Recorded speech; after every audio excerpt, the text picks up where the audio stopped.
My friend, I know you're not going to watch these because you don't do the interwebs. However, once I get done with a bunch of these different videos for you, I'm going to make up a DVD and I'm going to give it to you because I know you have a DVD player, right? Anywho, we're talking about note duration, meaning if you can play your scales that we've been talking about, our scales are based off of 7 notes. We already have the basics of saxophone, which means you know how to hold your thumbs, you know where your octave is, you know how far away your neck strap should be,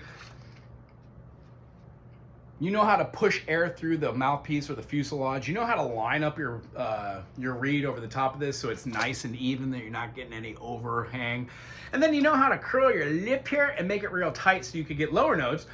And then be able to tighten your bottom lip for that embouchure to go up an octave without even using the octave key. One of the things we worked on was playing G to G, A to A, so on and so forth. When you go through this process of hearing all these notes go up, even D and then to D, we get more of a higher appreciation for the embouchure and how we can use it in our playing. This does not happen overnight. You need to go over each one of these notes, do, re, mi, fa, sol, la, ti, do, in any given key, and then start to apply them to scales.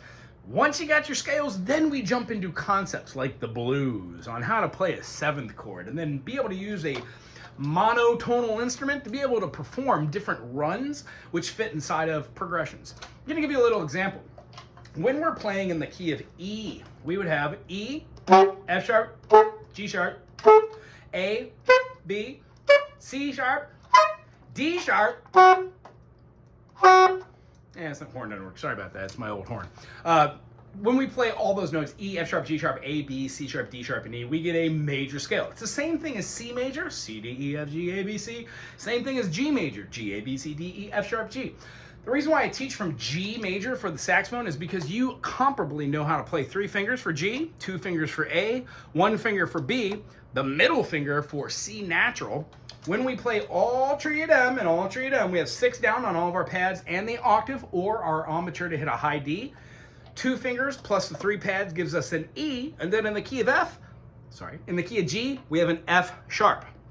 When we play these, we work on all of the times. So whole notes, half notes, chord notes, 8th notes, 16th notes, using the tongue as well.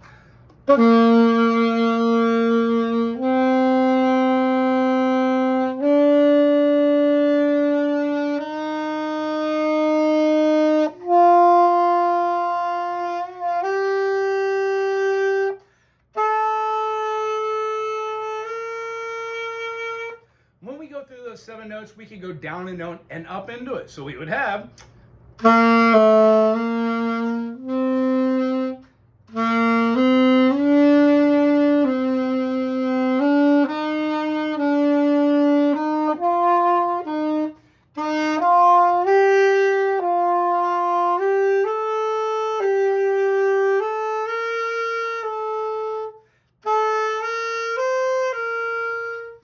by doing this, we work on notes below and above so they become associated together. G and F sharp, G and A, very close to each other. It's either the major 2nd or it's the major 7th. These terms applied help us later. So going into what we worked on today, we would have G major. When we get rid of the F sharp, middle finger, and we replace it with 1st finger for the F natural, a minor 2nd below, that modus or scale is called mixolydian.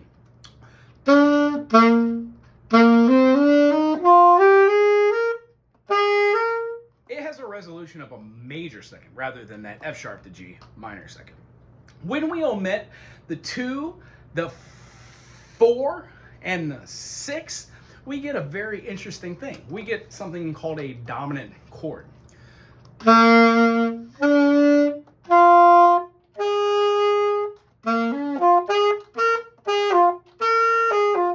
With just those 4 notes, you can create a multitude of cool patterns.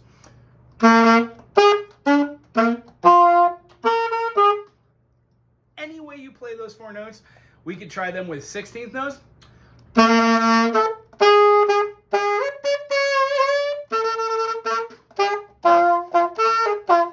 If we move those around with different notes and we play them over a bar or a measure of music, One, we have to modulate, and we'll talk about that soon. But the idea is to start off with those 4 notes. If you were to replace one of those notes, maybe replace it with the 6, meaning in the key of G, the 6 is the E. Try it with the G, B, D, and the E.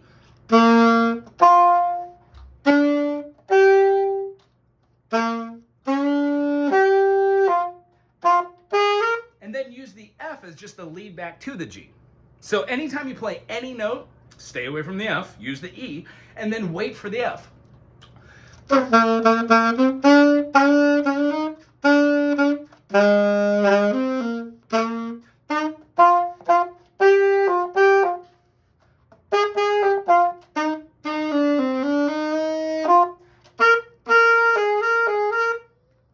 That way you can go through the notes that you know, G, B, and D, add E, or F natural. This is a great way to practice blues. The last thing I want to show you, when practicing, try to do ascending and descending scales in one breath. Try to do them as whole notes, half notes, quarter notes, 16th notes, everything.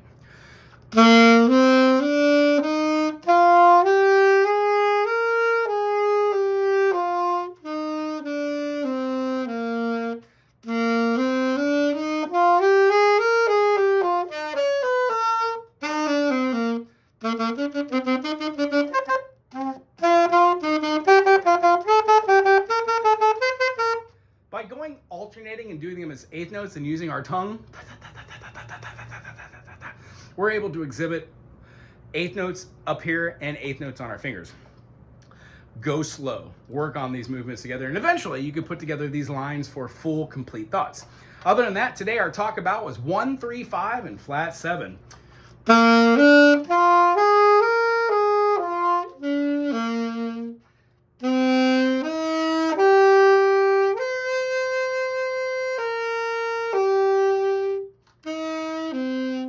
If you move up in tone, you can go through all of your scales. So if you can play like an F major scale,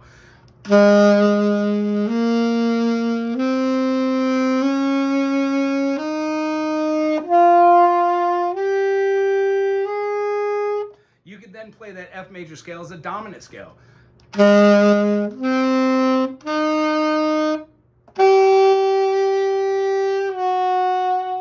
You would have to learn D flat or D sharp is in the E flat. Awesome. We have so much to learn, but don't give up. Keep going with stamina, breath work, and then work on these 1, 3, 5 flat 7s so we can start hearing some dominant chords to start playing some blues. It's good seeing you today. I'll see you again soon. Aloha.